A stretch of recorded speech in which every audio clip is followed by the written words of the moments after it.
महाराष्ट्रातील number 1 TV channel आवाज TV, आवाज आपल्या सर्वांचा।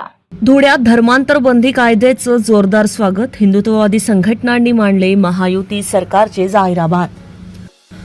राज्य सरकारने नुकत्याच मंजूर केलेल्या धर्मस्वातंत्र्य विधेयकाचे अर्ध्या धर्मांतर बंदी कायद्यामुळे धुळे शहरात समस्त हिंदुत्ववादी संघटनांच्या वतीनं जोरदार स्वागत करण्यात आलं आहे।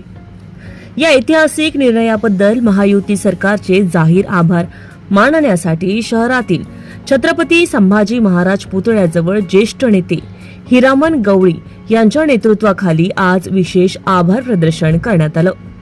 यावेळी बोलताना गवळी यांनी स्पष्ट केले की प्रलोभने किंवा लव्ह जिहाद सारख्या गैरप्रकारांमधून होणाऱ्या बेकायदेशीर धर्मांतराला आळा घालण्यासाठी आणि अशा प्रवृत्तीला कठोर शिक्षा होण्यासाठी हा कायदा अत्यंत महत्त्वाचा ठरणार आहे।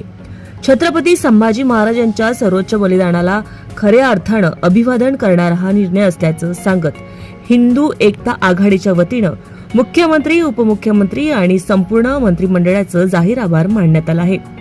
यासोबतच आगामी काळात राज्यात समान नागरी कायदा देखील तातडीने लागू करण्यात यावा अशी प्रमुख मागणीही हिंदुत्ववादी संघटनाच्या वतीनं या प्रसंगी शासनाकडे करण्यात आली आहे। प्रलोभने असतील, कुणाला लव जिहाद असेल, या प्रकारे जर कुणी धर्मांतरण केलं तर त्याच्यासाठी एक वेगळी शिक्षा ठेवून हा कायदा पारित केला। त्यामुळे हिंदू एकता धुळे जिल्हा संघटनेच्या वतीनं आणि तमाम हिंदुत्व प्रेमींच्या वतीनं राजांना अभिवादन करून आम्ही युती सरकारचा जाहीर आभार मानत आहोत।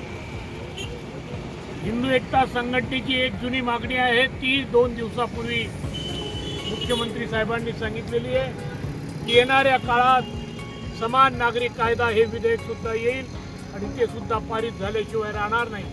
म्हणून या विधेयकाला या मंत्रिमंडळाने त्याचप्रमाणे ज्या ज्या आमदारांनी पाठिंबा दिला त्या सर्व आमदारांचे मी हिंदू एकता आंदोलन संघटनेच्या वतीनं जाहीर आभार मानतो। जाहीर आभार, जाहीर आभार। यांचा आज शहीद दिन, बलिदान दिन आहे। एका शूरवीराला औरंग्यासारख्या या राजाने युद्धामध्ये हरत नाही म्हणून कपटी राजकारणाने अटक करून 1 महिनाभर अनेक प्रलोभनं दिली धर्म बदलवण्यासाठी, परंतु राजांनी धर्म आपला सोडला नाही, प्राण दिला परंतु धर्म सोडला नाही। अशा राजांची आज शहीद दिन, या दिनानिमित्ताने त्याचं औचित्यच म्हणावं लागेल। महाराष्ट्र सरकारने या देशामध्ये काही धर्माधिष्ठित लोक हिंदू धर्मियांना अनेक प्रलोभने देऊन, तो लव जिहाद असेल, प्रलोभने असतील, वेगवेगळे आमिष दाखवून धर्मांतरण करून या देशामध्ये एक वेगळा अराजक नाचवण्याचा प्रयत्न करीत होते। या घटनेच्या निषेधार्थ महाराष्ट्र राज्याचे मुख्यमंत्री, माननीय कर्तव्यदक्ष विकास पुरुष, दिलेला शब्द पाळणारा नेता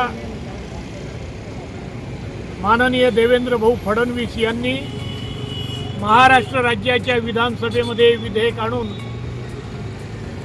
स्वतंत्र धर्म हे विधेयक पारित केलं असून जो कोणी